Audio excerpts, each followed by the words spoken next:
انسان کی یہ ٹریجڈی ہے، یہ المیہ ہے انسان کا. اس کو بھی قرآن مجید کی ایک سورت میں قسمیں کھا کر اذا السماء انشقت، اس کے بعد کیا فرمایا؟ یا ایھا الانسان انک کادح الی ربک کدحا فملاقیہ. اے انسان، تیرا المیہ، تیری ٹریجڈی اس سے کہیں بڑھ کر ہے. تجھے صدمے پر صدمے جھیلتے ہوئے، مشقت پر مشقت برداشت کرتے ہوئے ایک روز اپنے رب کے حضور میں بھی کھڑا ہونا ہے، جواب دہی بھی کرنی ہے. اس دن کے حساب سے، اس دن کے احساس سے جو بڑے بڑے ہماری امت کے عظیم جو گلے سرسبد ہیں، ان کا یہ حال آپ نے پڑھا ہوگا. حضرت ابوبکر صدیق رضی اللہ تعالیٰ عنہ وہ ایک عجیب کیف کے عالم میں فرمایا کرتے تھے، کاش میں درختوں پر چہچہاتی ہوئی چڑیا ہوتا جس سے حساب کتاب نہیں ہوگا. کاش کہ میں گھاس کا تنکا ہوتا جو آج ہے اور کل آگ میں جلا دیا جاتا ہے، ختم ہو جاتا، اس سے محاسبہ کوئی نہیں. وہ جس کے احساس سے کہ حضرت عمر جو ہیں اپنے انتقال کے وقت سخت بے چین تھے. ان کے بیٹے حضرت عبداللہ ابن عمر رضی اللہ تعالیٰ عنہما نے ان کا سر جو ہے وہ اپنے زانوں پر رکھ لیا تو کہا نیچے ڈال دو. ایک عجیب بے کلی اور بے چینی. انہوں نے کہا ابا جان آپ کیوں پریشان ہیں؟ آپ تو عشرہ مبشرہ میں سے ہیں، آپ کو تو اللہ تعالیٰ نے جنت کی بشارت حضور کے ذریعے سے اس دنیا میں دی. حضرت عمر فرماتے ہیں کہ خدا کی قسم اگر قیامت کے دن عمر برابر سرابر پر چھوٹ گیا تو بہت بڑی کامیابی تصور کرے. یہ احساس جن کو ہوتا ہے. حضرت علی کا حال کیا ہوتا ہے؟ ابھی جو آپ نے حافظ صاحب سے سنا، یہ حضرت علی کا معاملہ ہے کہ ایک تیر پیوست ہو گیا تھا، کسی طرح نکل نہیں رہا تھا. حضرت علی نے فرمایا کہ اچھا چھوڑو مجھے، میں نماز کی نیت باندھتا ہوں.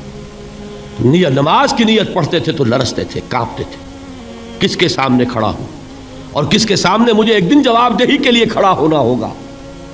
لن تزولا قدم ابن آدم، حضور نے خبر دی ہے ابن آدم کے قدم ہل نہیں سکیں گے.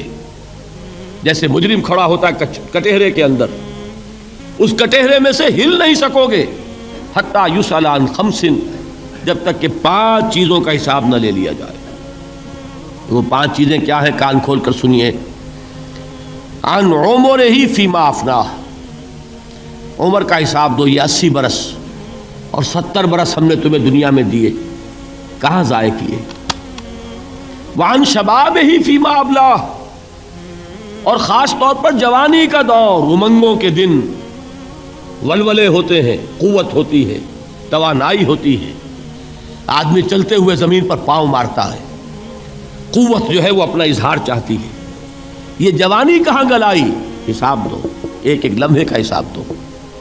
وہاں مالہ من این اکتسبہ وفیما انفقہ، ایک ایک پائی کا حساب دو. مال کا کہاں سے کمایا تھا، حلال سے کہ حرام سے، اور کہاں خرچ کیا تھا، گل چھروں میں، عیاشیوں میں، یا نیکی کے کاموں میں، ادائے حقوق میں، اللہ کے دین کے لیے.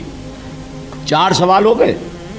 2 زندگی کے بارے میں، ایک زندگی پوری بحیثیت مجموعی کہاں کس کام میں لگائی، اور خاص طور پر شباب کا دور کہاں لگایا. 2 سوال مال کے بارے میں، کمایا کہاں سے، حلال سے کہ حرام سے، جائز سے کہ ناجائز سے، خرچ کہاں کیا. اور آخری سوال وعما عمل فیما علم، جو علم حاصل کیا تھا اس میں عمل کتنا کیا. علم کے انبار لگاتے چلے گئے اور عمل کے آغاز کی بھی نوبت نہ آئی. یہ علم جو ہے یہ اس روز سب سے بڑا وبال بن جائے گا انسان. اتنا علم اور عمل کچھ نہیں، بجائے کہ کریڈٹ کا ذریعہ بنے یہ الٹا ڈیبٹ کا کھاتا بن جائے گا. یہ جواب دہی کا احساس ہے کہ جس کی وجہ سے انسان کی ٹریجڈی جو ہے وہ دوہری ہے. کوئی حیوان اتنے بوجھ تلے نہیں، مشقت کی، محنت کی، اس زندگی میں ختم ہوئے، اس کے بعد کوئی محاسبہ نہیں. اس کو بھی غالب نے خوب کہا ہے کہ اب تو گھبرا کے یہ کہتے ہیں کہ مر جائیں گے، اور مر کے بھی چین نہ پایا تو کدھر جائیں گے.